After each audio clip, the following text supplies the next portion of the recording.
समझाने के लिए, क्योंकि मैंने ऐसे कई बच्चों को देखा जो ये समझने को तैयार नहीं होते कि भेदभाव कैसे हो सकता है, जब भेदभाव हुआ तो आपने विरोध क्यों नहीं किया, आपको लड़ना चाहिए था, ऐसी बचकानी बातें कई लोग करते हैं।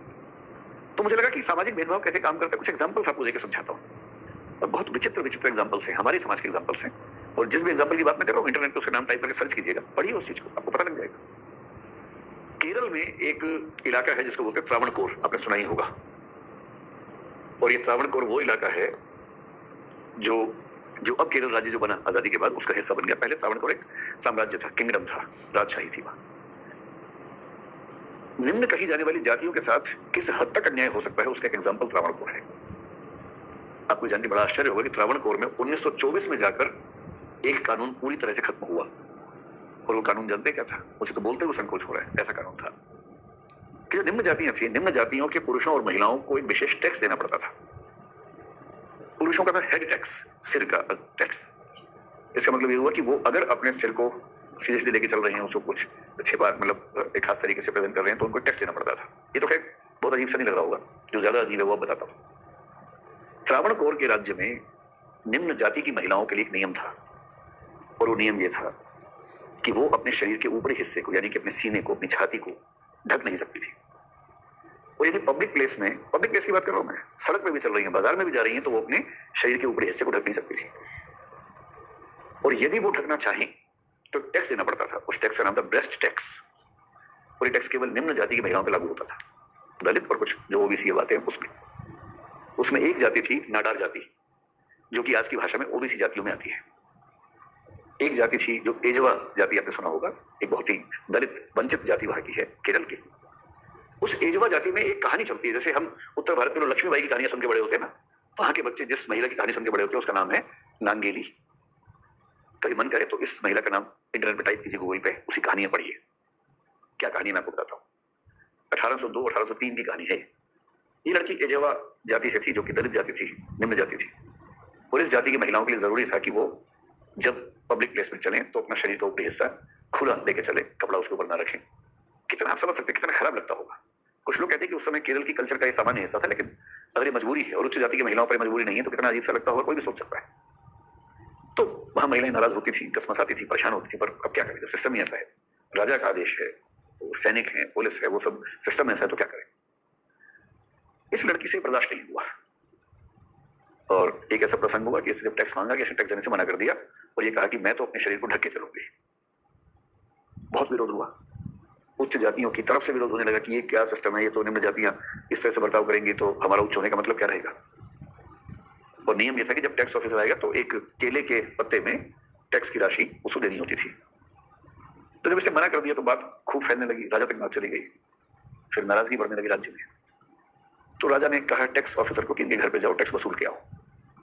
टैक्स ऑफिसर गया, कई कहानी है, कुछ कहानी है कि टैक्स ऑफिसर गया, उसके साथ में बहुत सारे लोग थे जो गुंडा टाइप के लोग थे, जो टॉर्चर करने के लिए गए थे। और वहां जाके इतना उसको मतलब परेशान किया गया, हरास किया गया कि तुमको टैक्स देना ही होगा, और नहीं तो तुम्हें पब्लिक प्लेस में ऊपर के हिस्से में कपड़े रखने का अधिकार नहीं होगा। अंत में ये महिला अपने घर के अंदर गई बहुत नाराज होकर। टैक्स ऑफिसर को लगा कि टैक्स लेके आने वाली है, और थोड़ी देर के बाद जब वो आई तो लोग दंग रह गए। उस महिला ने क्या किया कि चाकू से अपने स्तनों को काट के उस पात्र पर रख के सामने पेश किया। उसने कहा पैसे मेरे पास है नहीं, और मैं अब ये नहीं झेल सकती कि मैं समाज में इस तरह से चलूं, तो इससे अच्छा कि मैं अपने शरीर का हिस्सा ही काट देती हूँ जिसको लेकर इतना झगड़ा है। इतना खून बहा कि उसके कुछ घंटे में उसकी मौत हो गई। पूरे राज्य में हड़कंप मच गया। और जब इस महिला को जलाया गया तो कहने वाले कहते हैं, कुछ इतिहासकार मानते हैं, कुछ नहीं मानते हैं, कि इसके पति ने भी चिता में कूद के अपनी जान दे दी। और एक तरह से सती प्रथा का रिवर्स एक मेल एग्जाम्पल वहां पर दिखाई पड़ता है। केरल के जिस इलाके में ये महिला थी उस इलाके में आज लगभग उसकी पूजा होती है। आज भी वो घर वैसा का वैसा है, कुछ टूरिस्ट लोग जाते हैं देखने के लिए। उस गांव का नाम भी ऐसा है जो संकेत करता है कि इस घटना से इसका कुछ लिंक था। इतना विरोध हुआ कि राजा को अगले दिन घोषणा करनी पड़ी उस जाति की महिलाओं को इस पीड़ा से मतलब उसने रोक दिया और कहा कि अब आपको टैक्स देने की जरूरत नहीं है। लेकिन सबके लिए नहीं, उस समुदाय के लिए ऐसा हुआ। उसी राज्य में दूसरा समुदाय था नाडर समुदाय। इस पर भी यही नियम लागू था महिलाओं पर। इनको भी खराब लगता था। कितना अजीब समाज है कि निम्न जाति का होने की वजह से महिलाओं को इतना भी हक नहीं कि वो अपने स्तन को ढक सकें। कितनी बदतमीजी एक समाज में हो रही है, पर वहां पर चल रहा था। और उच्च जाति के पुरुषों के सामने विशेष रूप से ये ध्यान रखना होता था कि वस्त्र न पहने जाएं ऊपर के हिस्से में। ये सम्मान सूचक था कि निम्न जाति के लोगों ने सम्मान का भाव दिखाया उच्च जाति के लोगों के प्रति। अब अगर ऐसा सिस्टम, और ये जितनी बातें मैं आप कह रहा हूँ सब इंटरनेट पर सर्च कीजिए, ठीक से पढ़िए इनके बारे में, आपको सब तथ्य मिल जाएंगे इस बारे में। और अगर इतिहास में ऐसा हुआ तो उसको छिपाने से क्या होगा? जो इतिहास में हुआ उसको एक्सेप्ट कीजिए और जो गलत है उसको दूर करने का प्रयास करना चाहिए। नाडार जाति में जब ये ज्यादा होने लगा तो नाडारों में भी नाराजगी होने लगी।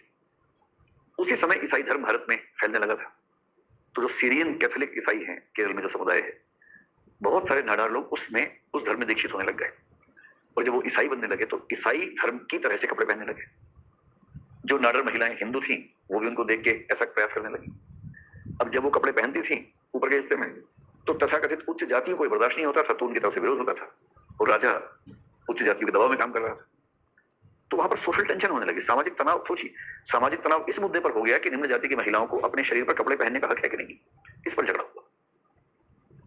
और फिर 1850s में आते आते तनाव इतना बढ़ा कि 1859 में एक बार दो नाडर महिलाओं को इस आरोप में कि उन्होंने शरीर के ऊपरी हिस्से पर कपड़े पहने हुए थे, इस आरोप में उनको फांसी पर टांग दिया गया।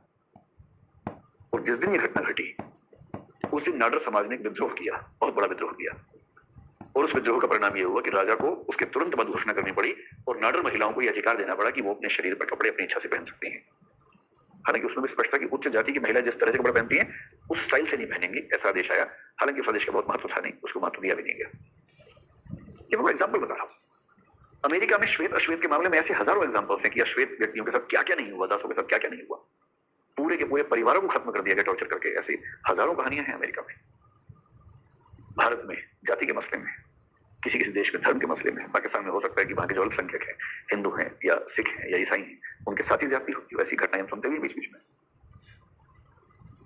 डॉक्टर अम्बेडकर हमारे देश के सबसे शानदार लोगों में से एक व्यक्ति हैं। तो दुर्भाग्य यह है कि उन्हें एक जाति विशेष का नेता मान लिया गया, जबकि उनको ठीक से समझने के बाद कोई भी समझ सकता है कि उन्होंने जितना उपकार निम्न जातियों के लिए किया उससे ज्यादा उन्होंने भारत की महिलाओं के लिए किया है।